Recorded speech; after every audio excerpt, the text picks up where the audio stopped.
c'est Stigma. Aujourd'hui dans Color My Skin, nous allons à la rencontre de Romain Pareja. Ce passionné de musique et de skate a appris à dessiner en lisant des comics. Il a créé le salon Henning Love dans lequel il travaille avec son gang de requins, Cockney, Hugo, Ben et Manu. Allons tout de suite à la rencontre du fils spirituel de Magnus et Tony Hawk.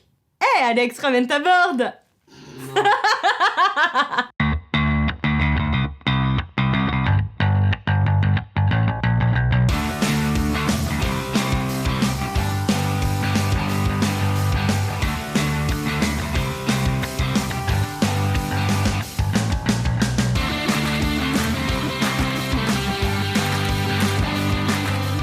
Bonjour Romain. Bonjour Stigma. Ici on est donc chez Henning Love. Ouais. Est-ce que tu peux nous raconter l'origine du nom et l'origine du shop? Je cherchais en fait un nom qui puisse me correspondre. Henning Love, ça vient d'un morceau des Smiths. Et c'est vrai qu'ado, j'adorais les Smiths, comme d'autres groupes anglais, comme The Jam ou les Clash ou des trucs comme ça. Et je sais pas, ça m'est venu, j'étais avec un pote à moi, on était en train de chercher un nom pour la boutique. Et j'ai entendu ce morceau, Henning Love. Et je trouvais que ça se prêtait bien en fait pour un shop de tatou, que c'était pas agressif. T'avais la volonté de le lier au milieu de la musique. Ouais. La chanson raconte la relation en fait d'un couple homosexuel et de la vision qu'ils ont par rapport aux gens et la vision des gens par rapport à eux. Et je trouvais que par rapport au tatou, ça matchait pas mal aussi. C'est que tu vas te faire tatouer, tu vas avoir des pièces apparentes et que les gens vont te regarder, pas pour ce que tu es, mais pour ce que tu portes en fait. Et que même dans les paroles de la chanson, à un moment il dit je sais pas si les gens me regardent, mais je sais qu'ils me regardent. J'y porte intérêt, mais en fait je m'en fous quoi. Et c'est ça le tatou. Parce que tu te fais tes tatous parce que tu as envie de les faire. Et puis ça te représente sans te représenter. C'est que si les gens viennent pas te voir pour te parler, ils peuvent pas savoir qui t'es. C'est pas tes tatouages qui vont leur dire qui tu es. C'est ce que tu ressens aussi toi en tant qu'individu tatoué et tatoueur? Ouais, dans la vie de tous les jours. De toute façon, pas plus que ça, parce que je m'en fous, je fais ma vie, j'ai mes potes. Tu fais les choses, t'as qu'une vie, fais-les, et puis voilà quoi. Est-ce que t'as une anecdote de quelqu'un qui t'aurait arrêté dans la rue par rapport à tes tatouages justement? Si, ouais, une fois, c'était drôle. J'ai un mec qui a essayé de m'exorciser en fait. Sérieux? Ouais. Comment il a fait? J'ai besoin de savoir. Je sais pas comment il a fait en fait, parce que j'ai pas vraiment compris en fait. Le mec s'est pointé, il avait une petite mallette avec un petit costard noir et il m'a regardé, il m'a dit « Vous avez des représentations satanistes ». Et en fait, pas du tout. J'ai un requin, un robot. Bon, là, j'ai des crânes, mais c'est pas plus sataniste que ça. Et là, il a posé sa mallette, il a essayé de me poser sa main sur le visage en parlant je sais pas quoi. Et j'ai éclaté de rire, en fait. Et, du coup, il est parti. Donc tu te sens pas plus exorcisé que ça? Non, pas du tout. Pas du tout. Non. Ok. Et je pense pas que j'en ai forcément... J'ai besoin d'être exorcisé, je pense pas. Je pense pas non plus, mais c'est intéressant de le savoir. Si t'étais face à un néophyte, comment est-ce que tu définirais ce que tu fais? Plus par rapport à mon dessin, en fait. Et qu'est-ce que tu as aimé en dessin, du coup? Comics américains. Mais ça se reflète pas énormément dans mon tatou, du moins un petit peu, mais... Bernie Wrightson, John Buscema, Richard Corben, tous ces vieux mecs-là, Mignola, plein de dessinateurs avec lesquels j'ai appris à dessiner aussi, vu que je lisais leurs BD quand j'étais gamin, en fait. Et du coup, est-ce que t'as un personnage de BD que tu aimes plus qu'un autre? J'aime bien Magnus. C'était dessiné par Russ Mening. C'était dans les années 60. Un perso, en fait, c'était un peu tiré, parce que Russ Mening, il a dessiné Tarzan. Tarzan, donc, était élevé par un singe, et ainsi de suite. Et Russ Mening, dans son perso de Magnus, ça se passait dans les années 4000. C'était un mec qui avait été élevé par un robot, et qui, par la suite, se battait contre les robots, en fait, pour pas que les robots prennent le dessus sur l'humanité. J'adorais ce perso. Cool. Tu tatoues beaucoup de grandes pièces, et du coup, comment est-ce que tu as composé tes tatouages? Je vais les composer aussi. Je vais les composer avec le client, déjà, en fonction de leurs envies. Après, on va vachement discuter, parce que tu as des personnes qui vont venir, qui vont avoir envie de choses, mais ça va pas forcément bien se prêter au tatou. Moi, je suis plus partisan d'avoir des pièces assez lisibles ou plus simplifiées. Je vais préférer faire un ou deux éléments principaux et des fonds sur un bras complet, même si tu as la place, plutôt que de faire 15 petits trucs hyper fouillés. Ton élément principal doit prendre le plus possible de place, en fait. Tu pourras mettre plus de détails, et je trouve ça plus sympa que d'avoir une petite pièce avec plein de fonds autour, en fait. Ça fait partie du tatou, mais il faut pas non plus que ça soit l'élément principal, en fait. Il y avait un dessinateur qui s'appelle Soleil, un dessinateur qui dessinait dans... je crois que c'était pas l'Écho des Savanes, c'était Flux Glacial.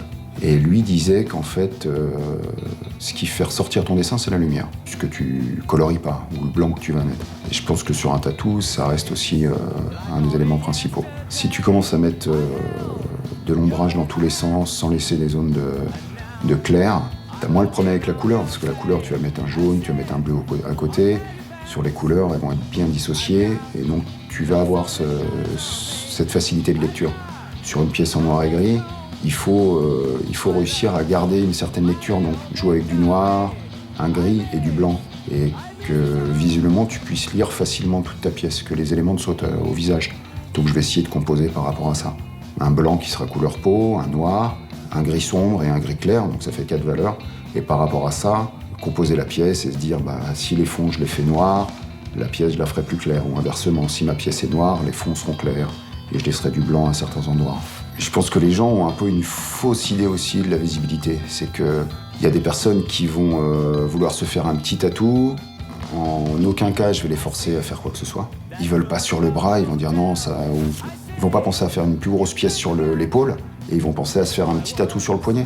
Donc après, au niveau visibilité, je pense que le poignet est beaucoup plus visible que l'épaule. Tu mets un t-shirt, ton épaule, on voit rien.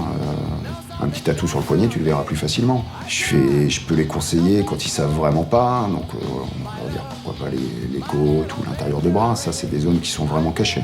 Après, si vraiment il hésite, il sait pas, on fait pas de tatou. Ça sert à rien. Je pense qu'au bout d'un moment, t'as envie de te faire tatouer, tu sais où tu veux le faire et tu sais ce que tu veux faire. Il y a plein de jeunes qui viennent, qui veulent se faire tatouer dans le cou, les mains. Tu peux regarder que tu as des mecs de 20 ans ou des filles de 20 ans qui vont déjà avoir des tatous sur le visage, le cou, les mains. Moi, je suis tatoueur, j'ai pas le cou, j'ai pas le visage et je le ferai pas, quoi. Après, un mec, même s'il a 20 ans, qui est déjà bardé de tatous qui est sur le cou, ça va pas lui changer grand-chose, donc on lui fera. Tu sais, c'est pas évident non plus. C'est que tu vas voir un mec qui bosse bien, tu vas te faire un tatou dans le cou. Le cou, c'est une partie super visible. Donc tu as envie d'un tatou qui soit quand même pas mal fait. Donc tu vas pas aller voir le premier tatoueur qui fait de la merde, quoi. Donc tu vas choisir ton tatoueur, donc après tu vas vouloir faire ta pièce. Si la personne veut vraiment faire son tatouage, autant lui faire un tatou bien fait et s'appliquer dessus, surtout sur une partie visible, plutôt que de les laisser aller voir le premier venu pour se faire une merde dans le cou, quoi. Donc tu vois, c'est pas facile. Tu vas discuter pas mal. Après, la personne elle va venir te voir 3-4 fois pour se faire ton tatou. Alors, autant lui faire. C'est important aussi, quoi. Vous accueillez énormément de guests. On a pu voir à Proli il y a quelques semaines. Est-ce que c'était aussi ta volonté, quand tu l'as ouvert, d'avoir énormément de gens qui viennent un peu de partout dans ton shop ? Oui et non. Dans un premier temps, quand j'ai ouvert, c'était vraiment pour bosser pour moi, en fait. Donc, quand je te dis oui, non, bon, c'est peut-être plus oui, en fait. Inconsciemment, tu vois, cette boutique-là, elle avait l'espace suffisant pour aussi accueillir des gens. Et quand j'ai ouvert tout seul. Je pensais à pouvoir prendre du monde par la suite. Et je trouve ça assez cool d'avoir des potes de l'étranger qui viennent. Ça permet aussi aux clients d'avoir la possibilité de se faire tatouer par d'autres personnes. Parce que de bosser tout seul, tu vas rester plus ou moins enfermé dans ce que tu fais. D'échanger avec d'autres personnes, ça te permet d'évoluer. Après, l'évolution, elle se fait pas forcément techniquement. Quand tu tatoues depuis plusieurs années, techniquement, tu sais faire les choses.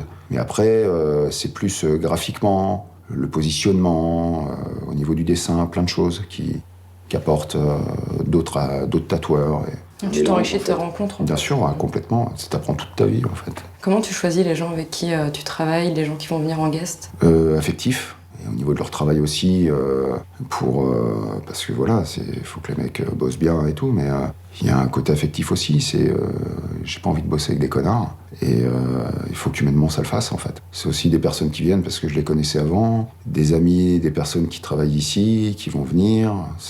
Je vais avoir un pote de l'étranger qui va m'appeler, qui va me dire j'ai un de mes potes qui est là, est-ce que tu peux le prendre en guest ? C'est comme ça que ça marche, de bouche à oreille, entre potes, en fait. J'ai un pote, quand il vient, s'il est new-yorkais, quand il vient, il fait un tatou et on se prend une journée, on va jouer au golf. C'est cool aussi, quoi. Adam Hayes. Oui, il y a ce côté vraiment affectif, vraiment amical, dans tes guests, quoi. Au bout d'un moment, dans n'importe quel milieu, quand t'es dans un milieu depuis longtemps, t'as des amis, et c'est vrai que ton travail, surtout moi je vais avoir 40 ans, j'ai des gamins, j'ai une vie de famille, j'ai ma boutique, j'ai pas forcément énormément de temps à côté. Donc je voyage beaucoup moins qu'avant, mais quand les gens viennent, c'est l'occasion de passer du temps avec eux aussi. Et du coup, c'est qui a gagné la partie de golf avec Adam ? C'est moi. C'est toi. Mais j'ai eu du bol. C'est que c'était... lui, il est quand même 10 fois meilleur que moi, mais c'est qu'il n'avait pas joué depuis des années et que... il avait perdu un petit peu. Mais là, il m'a envoyé un message, il est en train de s'entraîner. Je pense que je vais me prendre une bonne branlée la prochaine fois. C'est clair. Tu as illustré un livre sur le skate. Est-ce que tu veux nous en parler un peu ? Alors, c'est pas un livre sur le skate, c'est le livre d'un skater. Okay. Donc le livre, c'est plus un livre de photos et d'écrits par rapport à des histoires qui lui sont arrivées sur un road trip en skate, en fait. Et donc, c'est un livre de Scott Bourne, qui est un skateur américain qui a fait la majorité de sa carrière à San Francisco, en fait, qui aime l'écriture, qui écrit beaucoup, qui fait aussi beaucoup de poèmes et de romans. Il avait fait un petit road trip dans les Balkans, et il lui arrivait plein d'histoires différentes, à se balader dans la ville, rencontrer des gens. Et il avait fait ce road trip avec plusieurs photographes de skate, compris des photos qui sont en rapport aux histoires qui lui sont arrivées. Donc dans ce livre, t'as presque pas de photos de skate, t'as plus des photos de la vie de tous les jours. Il avait pris ça un peu comme un carnet maritime, un journal de bord, tu vois. C'est un de mes meilleurs amis, c'est le parrain de mon fils. Du coup, il m'avait demandé de faire les illustrations pour son bouquin, ce que j'ai fait. Il y a plein de trucs qui sont complètement décalés, en fait. Faut le lire, c'est intéressant. Lisez-le. Bah tiens, on peut parler un peu de tes enfants. Comment ils vivent le fait d'avoir un papa tatoué ? Je pense qu'ils se posent pas de questions, en fait. On fait pas mal de dessins, on dessine ensemble, mais ils m'ont toujours connu comme ça, donc c'est pas... On va faire tous les jeux normaux de tous les parents avec leurs enfants, quoi. Est-ce qu'ils te demandent de leur faire des petits tatouages de temps en temps ? Ouais, tout le temps, plein de dessins. On fait tout le temps chez Sacha qui m'avait filé, il avait fait des stickers pour en faux tatou, il m'en avait donné, donc j'ai passé mon temps à leur coller dessus. Fabrice en avait fait aussi, donc je leur mettais dessus. Et sinon, je leur dessine dessus avec un feutre, ou ils se dessinent eux-mêmes dessus, donc ça promet, quoi. Ils ont envie de se faire tatouer plus tard ? Oui, mais on verra. On verra ça. T'as été sponsorisé en tant que skater ? Ouais. Avec le skate, en fait, j'ai eu du bol. J'étais sponsor à une période aussi où le skate était beaucoup moins développé qu'il peut l'être maintenant. À l'époque, j'avais été skater à Tours et j'étais tombé sur un mec qui était le représentant de cette marque, qui se lançait, en fait. Et puis, on avait passé la journée ensemble, il m'avait vu skater, et puis il m'avait proposé de skater pour eux, parce que lui était basé sur Versailles, Paris, il n'avait pas trop de skateurs sur cette région-là, donc Nantes, Angers, Tours, Rennes, Le Mans. Et donc voilà, j'avais commencé comme ça. Donc j'ai skaté pour eux 4 ans, après j'avais plus trop le niveau, et je me suis beaucoup blessé, parce que je faisais surtout du street, en fait. Je me suis retrouvé vraiment bloqué au niveau du dos, pas paralysé, mais limite, j'avais vraiment du mal à marcher. Et donc j'étais obligé de porter un corset 1 an et demi pour me redresser la colonne vertébrale, et du coup le skate c'était plus ou moins fini pour moi. Après j'ai continué un petit peu, mais tranquillement, sans faire vraiment de figure, de sauter des marches ou des trucs comme ça. Plus rouler, faire des petits tricks, mais... Merci beaucoup Romain pour l'accueil. Merci à vous. C'était super de te rencontrer, et du coup, pour conclure cet épisode, l'équipe Color My Skin te défie de nous faire un petit tricks au skateboard pour nous montrer tes vieux restes. Ok, donc ça va être beau.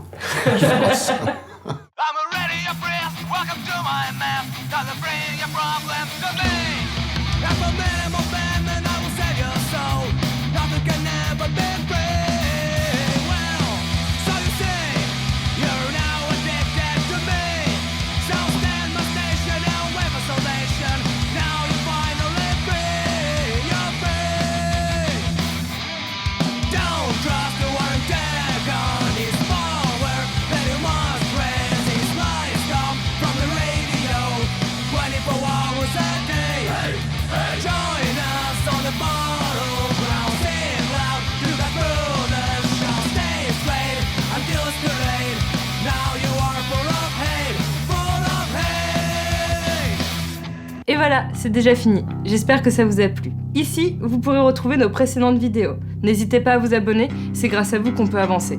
Et à très vite pour un prochain épisode. Alors, pour le prochain épisode... non mais vous allez pas me le faire à chaque fois. On s'arrache, j'en ai marre.